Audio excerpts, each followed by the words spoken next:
topic that's near and dear to my heart, which is energy efficiency. And we've done some cool things. I've got some cool case studies to show you, and some of it has to do with boilers, some of it has to do with powerhouse management, and some of it has to do with electrical power generation. My name is Robert Horton. I manage the Optimization Services Group. I live in Atlanta, but I travel everywhere. I travel in Canada and travel in all over the United States as well. I'm very privileged to be here because I get to represent a lot of other people who contributed to this work, a lot of other experts. So some is Ted Matsko's work. He's part of my group. Alvin Blue was a customer. Dwight Stoffel's a customer at Arkema. Alvin was at Celgar. You'll see some of that later. Kevin Starr is actually in the back row. He helped develop some of these tools that we used. Brad Cullen is a boiler expert on our team. Andy Gavrilos is a turbine expert. I guess the point of this slide is ABB has a lot of great resources in terms of its people and its expertise and things, and we put a lot of investment into these products and our people. This discussion is on how we measure energy efficiency. Everybody can relate to MPG, right? We've been trained that miles per gallon is an important way to measure energy efficiency. And the reason that that's important is because you can't control the price of a gallon of gas. That's out of your control, right? It's whatever it is. So you can't do that, but if you can improve the miles per gallon, then you'll end up reducing your costs. Because what you're really after is the cost, right? But miles per gallon is a fair way to measure efficiency. So that's one way. Another way, BTU, that stands for British Thermal Unit. Everybody who works with boilers and cogens are familiar with BTUs. And the way you can think of that is that's the amount of energy coming into the envelope of whatever we're interested in, whether it's a boiler or a site or a mill or a plant. So if you measured BTUs and you reduce those BTUs, you'd be more energy efficient, right? So that's another way we could measure it. What about megawatt hours? Fossil fuel is not the only way to measure it. We could also measure the megawatt hours coming in as electricity and crossing the fence. But we may be a net generator, and we'd have the megawatt hours going out. So we need to measure that too. So there's another way. I think what I'm going to focus on is just the cost. It's the cost to a site, because you can change your fuels. You can swap between oil and natural gas, for example, or biofuels. So measuring it in BTU alone isn't enough. You have to look at the cost of the fuels. You don't have to look at the cost of a gallon of gasoline because you have no control over it. It's the only gallon of gas you can buy, right? You can't switch all of a sudden to burning wood in your car and get down the road. So what we have to really focus on is cost, at least initially. But lately, emissions have come up. Has anybody seen the cloud is a real big topic these days? And so clouds, how clean is your cloud? So that's just yet another topic that you have to be concerned with. But in any case, if in the case of a boiler, if we can make it more efficient, we're reducing our carbon footprint and we're reducing the amount of CO2 emissions, and we're cleaning our cloud, so to speak, in this case. So ABB can assist in any of these. We have technology spread out in this area here that are all concerned with energy efficiency. Okay, with that as kind of an introduction, we're looking at costs, okay, the dollars. Let's take a look at the history. At the left end, this is a brief timeline. At the left end, you've got 1989. On the right, 2005, and you can see things going up. If you look at the spike in 1991, it kind of doubled. It didn't kind of double, it did double. It went from $20 a barrel to $40 briefly, and then it came down. Does anybody remember what that was? The first Iraqi war, and it sent spikes. Okay, after that was over, it settled back down. Then you'll see a dip around 1998 through 99, then you'll see it go back up, and then it came right back down to 20 again. Does anybody remember what was going on at that time? Just a little bit of artificial manipulation by Enron, and they got caught for it. Okay, and so once that was over, then the kind of natural progression took place. But what I wanted to point out was that for a long time, the price of energy stayed relatively constant. And that for more than a decade there, you can see that the price of energy stayed relatively constant. Okay, but you can also see that I intentionally kind of cut the graph off at 2005. So what happened after 2005? And you can see that it continued to go up to $130 a barrel of oil. So it really went spiking up, and then the recession hit and it came crashing down. Let's remind ourselves where that $20 was. That's the same line I drew in the last graph. So the price of energy went up. People got intense about doing things about it. This is the latest information I could pull off the internet. You can see that they're returning. If anybody thought that they were going to stay down after the recession, they're wrong. Energy prices are on the rise again. The trend is on the rise. So it's an important issue for everybody. They're volatile as well. You can't tell from day to day what it's going to be, but it's at about $110 a barrel now. So this is a good indicator that it's going to be an important thing for us all to be concerned with. Here's my conclusions. Looking at the history, if you have a boiler, and this is a relatively small sized boiler producing 150,000 pounds of steam, and you're using natural gas at the time, the plant manager's annual fuel bill from 1989 to 2002 was roughly $5 million. He could put that in his budget and be pretty sure that he was going to hit that right on. However, between 2002 and 2007, it doubled. So he was producing products, and all of a sudden the cost of his energy doubled in 5 years after a decade of nothing. In 2008, in 1 year, they had doubled again. So now it's sort of panic mode. Okay? So now after 2008, we saw the crash and the recession. What's going to happen as the economy improves? And my point is, from all this discussion, the overall energy prices are volatile, but they continue to be a big portion of our customers' costs. This is important. Now, how are we going to approach this from an automation perspective? So we're talking about the automation that already exists on the boilers or the powerhouse. How are we going to approach this and make it efficient?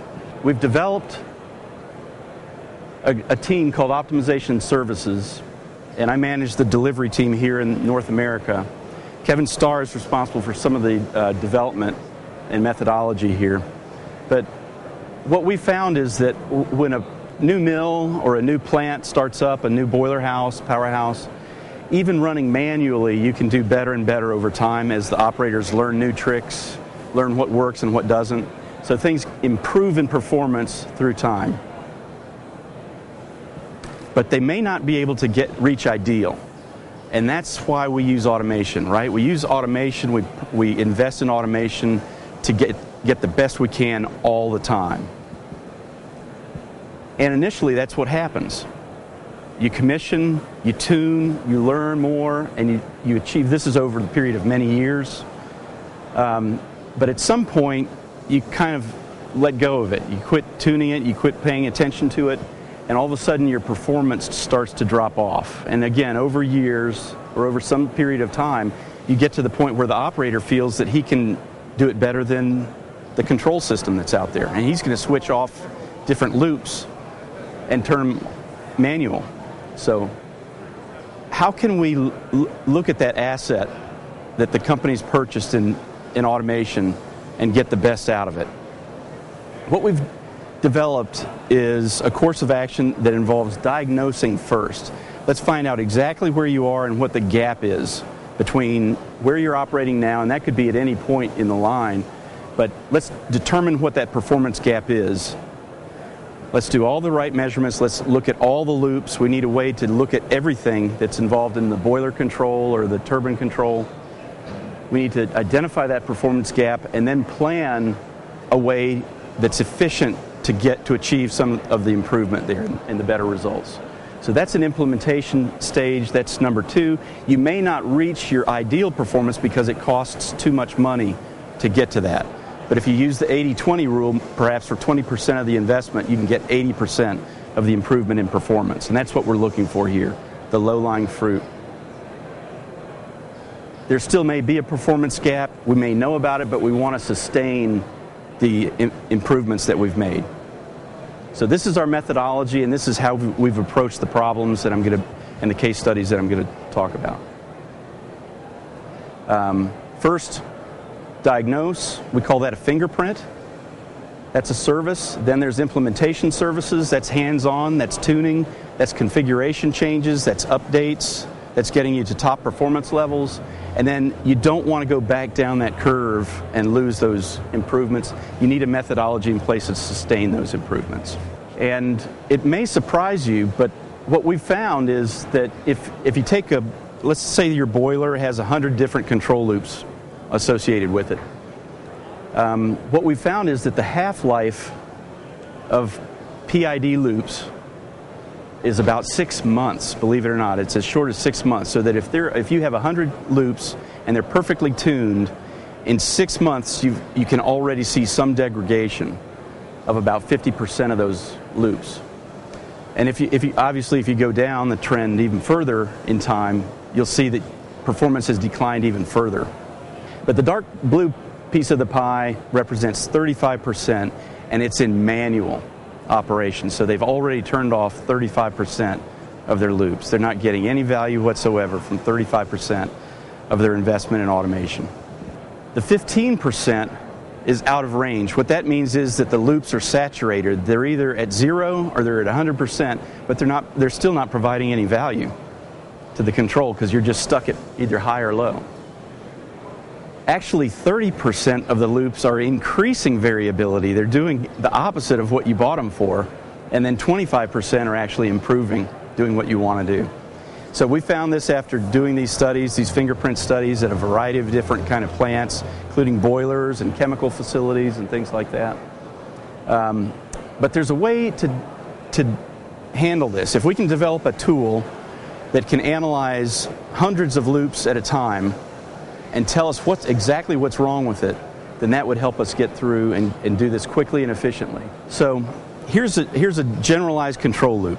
We have a controller, we have a process, and we have a sensor. We need to be concerned with what can happen at each part of this train. So there can be good and bad things in the controller, how it's tuned, how it's configured. There can be good and bad things in the process, different disturbances that come in, valves that don't work, final control elements and damper positions that don't work right, and there can be things with the sensor. It turns out we've identified at least 7 different categories of problems that you can have in each of these areas.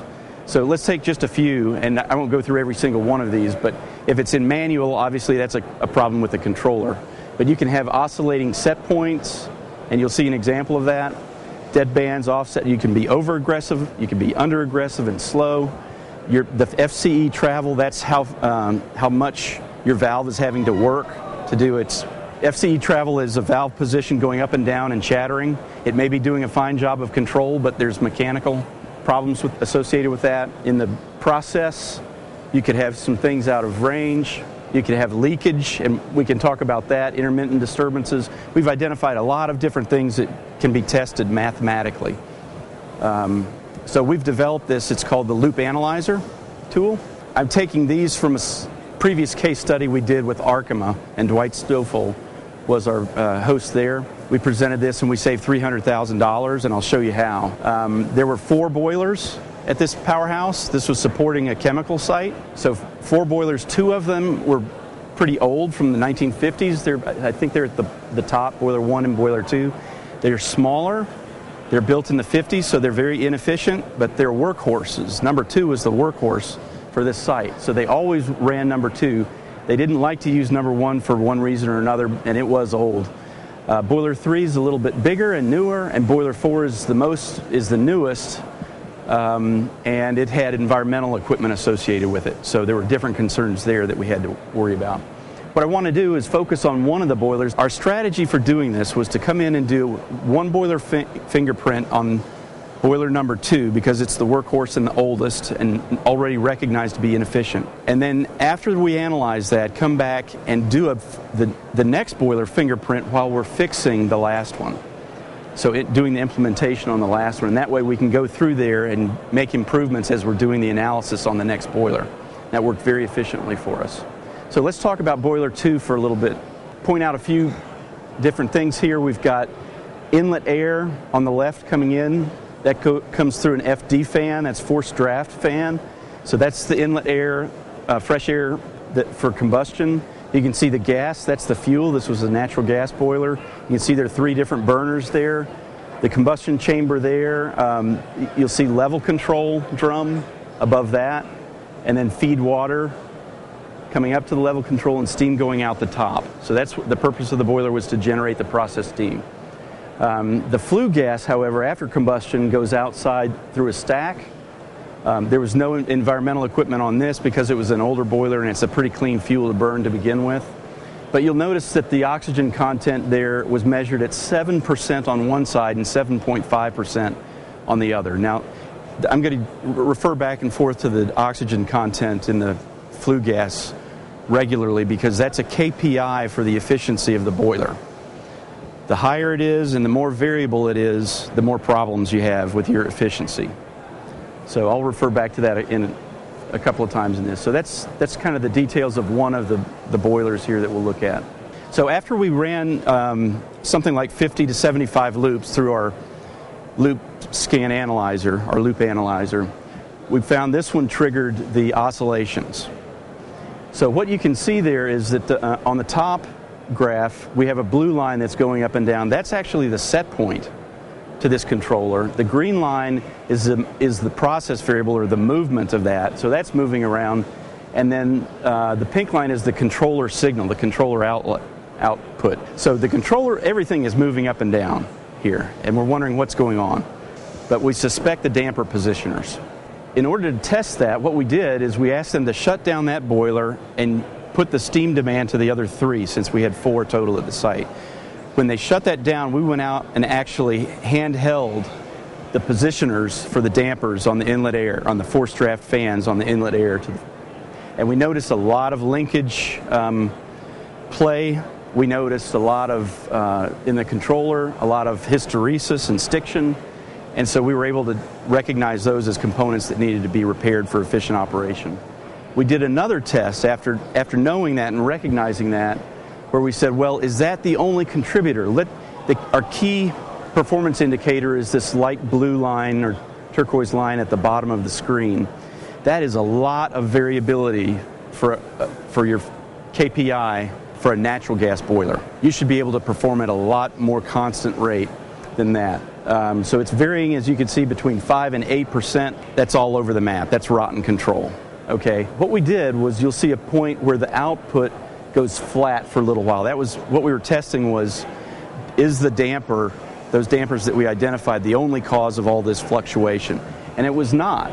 If you look at the output to the fuel control on the top 2, you can see a jagged line there, and it means there's hysteresis in the fuel valve too. So these 2 are competing with one another and actually causing it to be even worse than that. But when we held the air constant, you can see that the O2 variability went way down. So now we can shift that set point down lower and get a lot better efficiency anyway, just cleaning up the dampers. This shows some of the testing we do with loads, and we do this during a boiler test, boiler fingerprint if we can, if we have multiple units at a site. So we went from 30 to 40, and then it turned out that they had some problems with their measurement of steam, and they could actually achieve more steam generation than they were rated at 40, because they were measuring it wrong. So we gave them an extra 5,000 pounds of steam generation just on the number 2 boiler. Here is the steam flow response. So this is a test of how responsive the boiler is to new demands from the processes. Sometimes the process shuts down, sometimes the process starts back up, sometimes it changes speeds and grades and things like that, and it's not very responsive. It's sluggish, and it came up as sluggish control in our analysis. The recommendations out of the boiler fingerprint, they come in 3 different areas. One of them is hardware specific. So this is instrumentation. This is things like those control drives that we identified as being sloppy. And we found seal doors, doors that weren't sealed properly that were allowing leaked air in. We found a lot of different things here. In the control logic, it turned out they weren't even up to current standards in their safety fuel burning logic. So we recommended adjustments there. And then there were certain loops that were overly aggressive and underly aggressive so that we could tune that. So the next step, of course, is to, well, now that we know that, we've got that report, what are we going to do about it? Well, it's implementation time, and one of the things that our tool does is it provides suggestions of where loops should be tuned to get for that type of loop. So we were able to use that and go through the selective. There were about 50 loops, as I said, that we adjusted. We found several that needed help. We adjusted the air curves. This was critical to doing this. They had not used the Trim 02 control in years because they didn't trust it, and we found out what was wrong and we corrected it. I'd like to show you what we were able to achieve. So these results came back from Dwight Stoffel after I got the before and after picture quite clearly from Dwight. So you'll see the dark blue ones are scattered up there between the 6 and the 7% O2. That was in March 2008 before we came to site. We did the fingerprint report in approximately May. We made the implementation in June, July of 2008. And then he sent back data from February 2009 before we did the presentation. And he sent the yellow dots as when it was always on auto control. And you can see how much better that O2 control is. 3% was the safest that we felt you could go down to provide the energy savings there because of the age of the boiler. But typically you can even go down to 2% and even lower for very modern boilers. The pink is also from February, but that was when the operators took it out of automatic control and tried to do it themselves. So you can see sometimes they were able to do it pretty well, sometimes they weren't. But when they left it in all auto, it really hugged that fuel-to-air ratio very well. So that represents fuel savings. That was boiler number 2. We had similar results for boiler number 3. Look at that scatter, that original scatter. So you're losing money all over the place, just a little bit at a time, but a lot of money over the course of a year. And here's boiler number 4. So even the newest boiler out of the bunch had a lot of savings potential there. So when you add that up, boiler number 2 was rated originally at 40,000. We were able to save 2 to 3%. We had originally estimated that at $75,000 worth of savings per year. We found out, no, we were wrong. It was actually $103,000 according to their latest fuel prices. So that was the sticky, the post-it that Dwight Stoffel put on the board for the operators, is you can save $100,000 a year for this company by just putting it in auto. So let's do that. Now that was boiler number 2 alone. If you look into how some were more efficient and used less and so forth, the total savings for all 4 boilers was $300,000 a year for that study. So very attractive. The investment that Arkema, because we were able to use existing controls that were already there and just tune them and do some maintenance, the investment was $75,000 to get that. So that's a pretty good ROI. So now let's talk about, well, that's a specific unit, but we've got a lot of units, or we've got a lot of different capabilities. What happens if we look at the powerhouse as a whole? What kind of savings are we talking about, and what kind of things can you do with existing automation? Well, this was at a particular site where we did a powerhouse fingerprint, which audited it. There's several different things that you can do, and this was a generating electrical power site. So with steam leveling, it allowed some fuel substitution. Steam temperature control allowed better generation, more efficient generation out of the turbines. Back pressure instrumentation was needed. Things like that. It all added up to $2 million a year. This is a fairly big site, but $2 million a year is possible. This is a plant that we're working at right now, that we're commissioning right now in Florida. And this is the price of electricity. And you'll see, hey, I see 5 peaks and then 2 bumps. And I see 5 peaks and then I see 2 bumps. I wonder what's going on with that. 5 peaks, that's the days of the week. And the bumps are the weekend when a lot of industrial and commercial customers aren't using electricity. So they don't have to supply as much, so it's cheaper for them to supply it. What they're trying to do is encourage the industrial users, when they can, not to use so much electricity when there's so much demand. So that's the intent of real-time pricing. What are we talking about in terms of savings opportunities for plants that can adjust their use in their generation. Over here in the blue box, we did a study of this site over the course of a year, and there were 238 individual spikes that they missed taking opportunities on that represented $1 million in potential savings that they could have had. Now, this is the last slide on the real-time pricing until I get to Alvin's slides, but the $1 million, we're halfway through the commissioning on this, and they're already reporting $50,000 savings per month. So we've already got them $500,000 a year savings. This is the Zellstoff-Celgar powerhouse. It's actually a fairly simple. You have two steam generators up there. One's a power boiler, one's a recovery boiler. You have two turbines, not sure. One is a condensing turbine. You have several different levels of steam that you have to generate for the process. So the question is, how do we take all this and do coordinated controls to get the best savings that we can? And here's the solution that we came up with the customer. You have your process and instrumentation at the base level. You have the DCS. This turned out to be a legacy ABB DCS called Infinity, and that has a lot of information that's doing all the PID work. But then you need a supervisory level, which is called APC. That's at the next level in the darker blue. And we're using a reporting feature to handle some of the communications back and forth. It's called Energy Manager. And I'll show you one slide from that shows the importance of that and how they had to adjust their electrical generation to fit that. Here's ABB's philosophy behind delivering an APC project like we're talking about. If the level 1 controls don't work, then you can't expect the advanced process control to do much better. So you have to tune and identify the problems first. So we're using our fingerprint techniques and methodology right up front to make sure everything's working on the loop level. Then we move into identifying what are the interactions between the different processes and the different variables. Let's design the right APC controller to fit the task at hand and save the most money for the least amount of cost. That's the APC project, but then let's keep it running. Let's sustain those performance, let's watch it, and let's monitor it. So ABB has a very nice advanced process control solution. It's called Predict and Control. It uses all the true multivariable controls. There's a state space model predictive control. That's what that configuration is there. And we can even do inferential modeling if we need to for hard to measure variables that are key to control.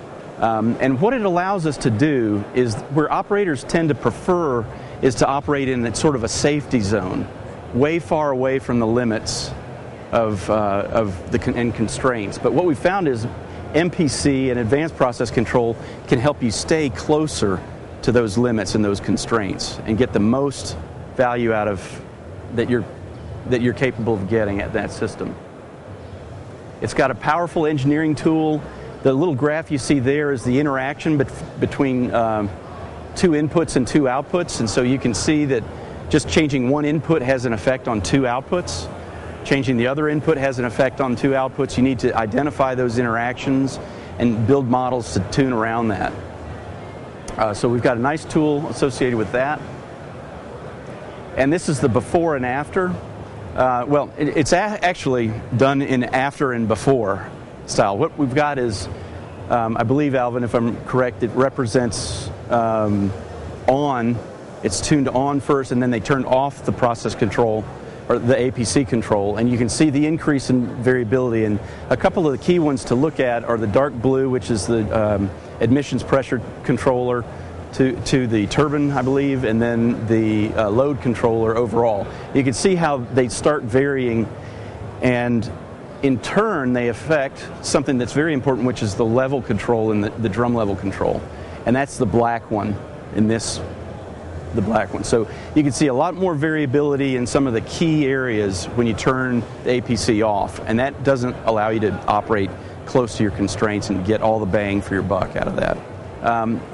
I said I would come back to the real-time pricing issue. There was it wasn't per hour, but it was on more or less a daily basis. They had to adjust their green power generation to fit a contractual obligation, because the power that they were generating there was biofuel, and it was part of a green energy contract that the customer had with the power company.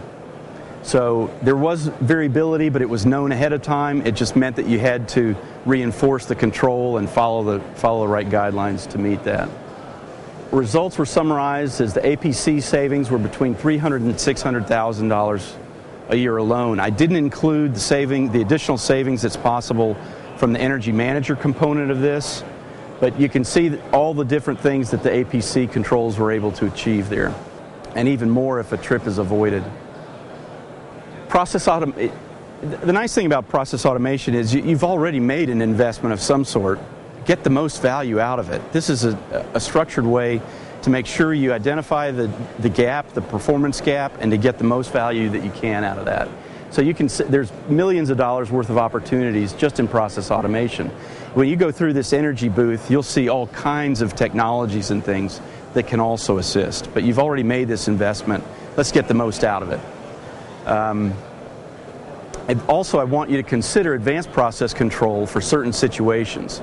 Because if you have multiple units, and usually it's not just one boiler or one turbine, it's usually multiple units. And if you consider advanced process control technologies and things, you can coordinate that and save really big bucks across the powerhouse. So that's the summary. Thank you very much for attending.